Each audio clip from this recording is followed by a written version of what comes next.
Assalamualaikum warahmatullahi wabarakatuh. Selamat pagi semuanya.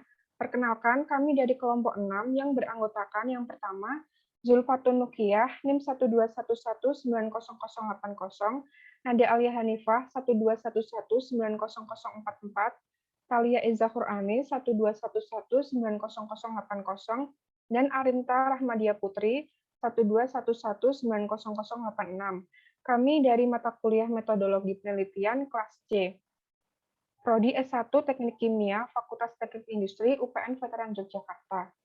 Sebelumnya kami ucapkan terima kasih kepada Bapak Dr. M. Maulana Azimatun Nur, STMT, selaku dosen pengampu pada mata kuliah ini.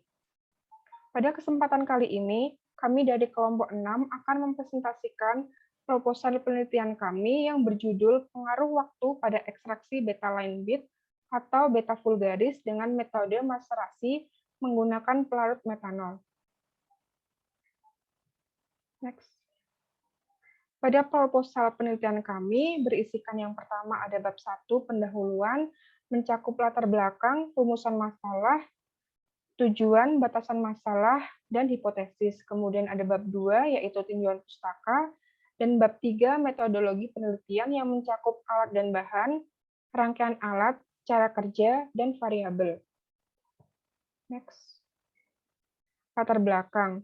Saat ini industri pangan banyak yang menggunakan zat warna buatan. Hal ini tentu saja merugikan kesehatan konsumennya.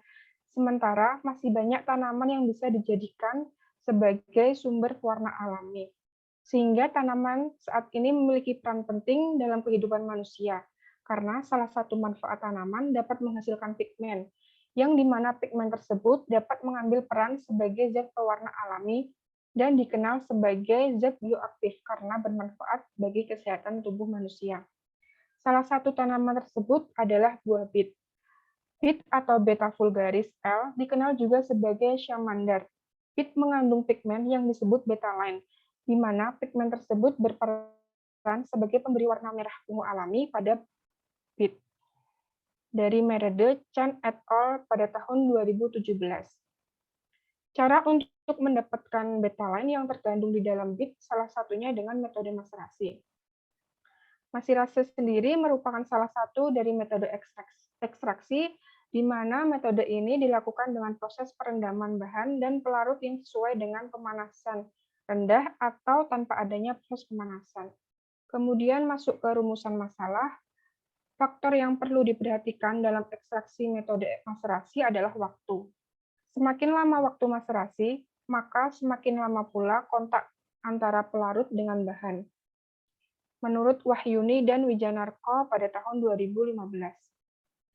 Kemudian, menurut Yulianing Tias dan Kusmartono pada tahun 2016, pada penelitian mereka yang berjudul Optimasi Volume Pelarut dan Waktu Maserasi Pengambilan Flavonoid Daun Belimbing Wuluh, diperoleh hasil bahwa waktu maserasi selama 24 jam pada ekstrak flavonoid belimbing wuluh menghasilkan rendaman yang paling rendah, yaitu 6,210%. Waktu maserasi selama 48 jam didapatkan hasil rendaman ekstrak yaitu sebanyak 8,140%, dan waktu maserasi 72 jam didapatkan hasil mengalami penurunan yaitu 6,020%. Sedangkan menurut Ramja dan kawan-kawan pada tahun 2019 melaporkan bahwa terlalu lama waktu maserasi yang dilakukan tidak akan berpengaruh lagi karena telah terjadi kejenuhan pada jumlah pelarut dalam zat terlarut. Nah, berdasarkan pemaparan tersebut, maka kami akan meneliti mengenai pengaruh waktu maserasi terhadap ekstrak beta-line bit sebagai pewarna zat alami. Next. Tujuan penelitian kami ada dua. Yang pertama, melakukan ekstraksi beta-line bit atau beta vulgaris dengan metode maserasi menggunakan pelarut metanol. Kemudian tujuan yang kedua, mengetahui pengaruh lamanya waktu maserasi terhadap ekstrak beta-line bit yang dihasilkan. Selanjutnya akan dijelaskan oleh teman saya. Baik, selanjutnya yaitu batasan masalah pada penelitian kami nanti. Batasan masalah ada 3. Yang pertama yaitu penelitian ini akan dilakukan pada skala laboratorium. Yang kedua, metode yang dilakukan pada penelitian ini adalah metode maserasi. Dan yang terakhir yaitu pelarut yang digunakan pada penelitian ini adalah metanol. Hipotesis yang kami ambil untuk penelitian ini ada 2, yaitu semakin lama waktu ekstraksi, maka akan didapat rendemen ekstrak yang semakin banyak. Dan yang kedua, jika ekstraksi dilakukan dengan waktu yang terlalu lama, maka jumlah rendemen ekstrak yang dihasilkan tidak akan memiliki perbedaan yang signifikan karena telah terjadi kejenuhan pada jumlah pelarut dalam zat yang terlarut. Selanjutnya akan kami jabarkan tinjauan pustaka dari buah bit.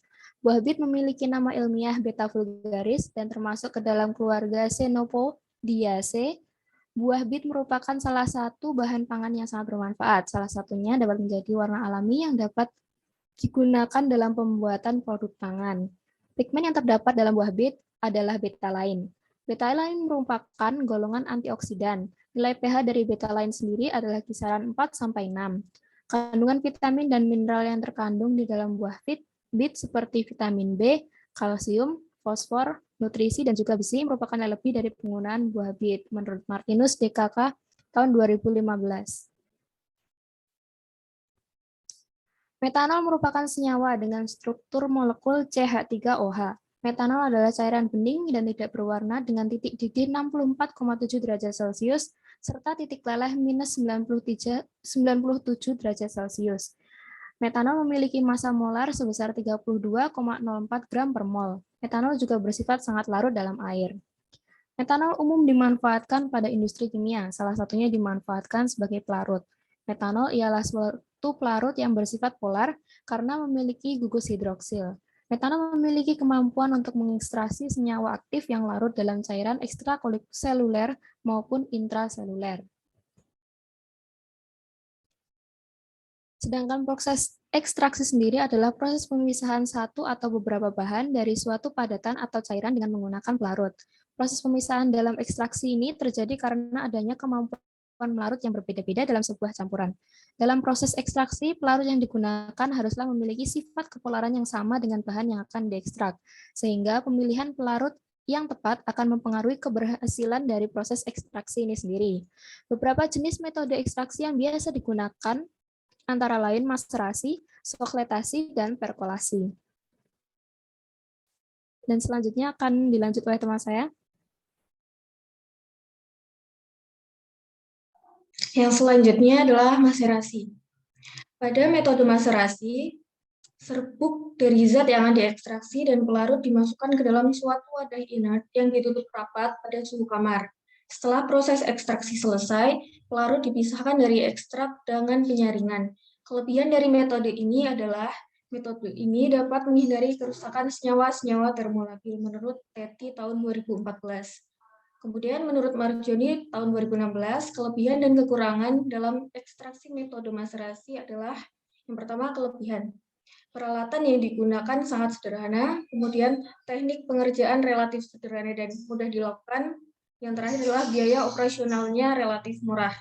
Selanjutnya kekurangannya yaitu proses pencariannya tidak sempurna karena hanya mampu mengekstraksi sebesar 50%, kemudian pelarut yang digunakan cukup banyak, dan yang terakhir memerlukan waktu yang banyak.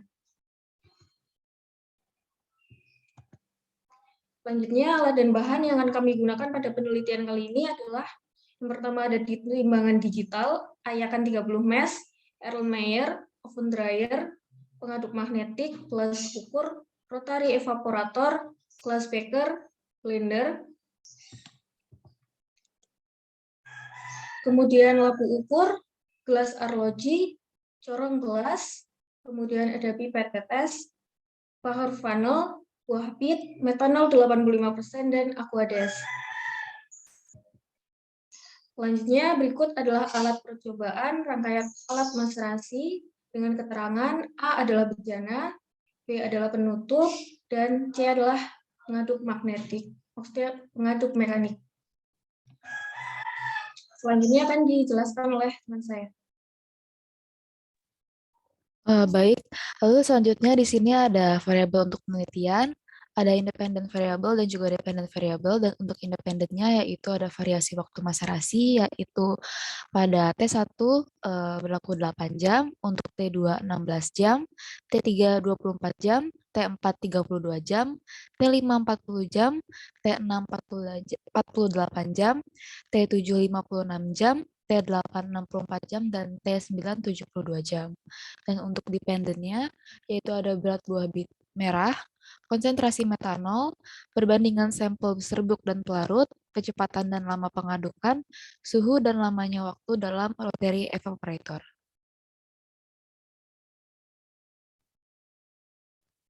Next. Lalu di sini ada cara kerja, yaitu ada perlakuan awal bahan baku. Yang pertama itu adalah mencuci buah bit merah untuk membersihkan kotoran yang ada, lalu dikupas kulitnya, lalu memotong buah bit hingga berbentuk lembaran-lembaran tipis. Yang selanjutnya lembaran-lembaran tersebut dikeringkan menggunakan oven drying pada suhu 70 derajat Celcius. Dan proses ini dilakukan hingga buah bitnya itu mencapai kadar air 10%. Setelah itu memblender buah bit yang sudah kering, kemudian mengayak menggunakan ayakan 30 mesh hingga didapatkan serbuk buah bit yang homogen. Lalu untuk proses ekstraksi buah bitnya, kita menimbang serbuk buah bitnya sebanyak 10 gram dan dimasukkan ke dalam beker glass. Lalu menambahkan pelarut metanol 85% sebanyak 100 ml ke dalam beker glass yang telah diisi serbuk buah bit. Lalu melakukan pengadukan menggunakan pengaduk merkuri berkecepatan 200 rpm selama 30 menit. Lalu menutup beker glass dengan aluminium foil, kemudian dimaserasi pada suhu kamar sesuai perlakuan, yaitu waktu maserasi 8 jam, 16 jam, 32 jam, 40 jam, 48 jam, 56 jam, dan 64 jam.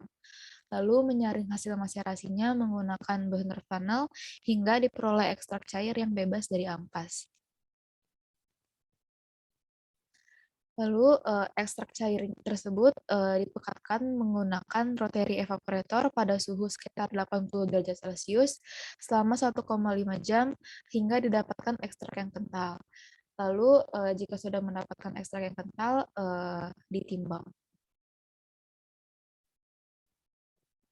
Dan juga di sini ada timeline penelitiannya, yaitu yang pertama ada tahap persiapan penelitian.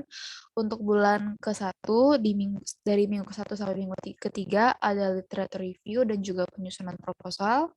Lalu di 2 tahap pelaksanaan, ada pengumpulan data yang dilakukan pada minggu ke-4 hingga minggu ke-4 bulan kedua. Dan juga untuk analisis data dilakukan pada bulan kedua minggu ke-4 hingga minggu kedua bulan ketiga. Lalu yang ketiga, ada tahap penyusunan laporan. Di penyusunan laporan ini dilakukan pada minggu kedua sampai minggu keempat bulan ketiga. Lalu seminar hasil dilakukan pada minggu pertama bulan keempat. Dan juga revisi dan publikasi dilakukan pada bulan keempat dari minggu pertama hingga minggu keempat.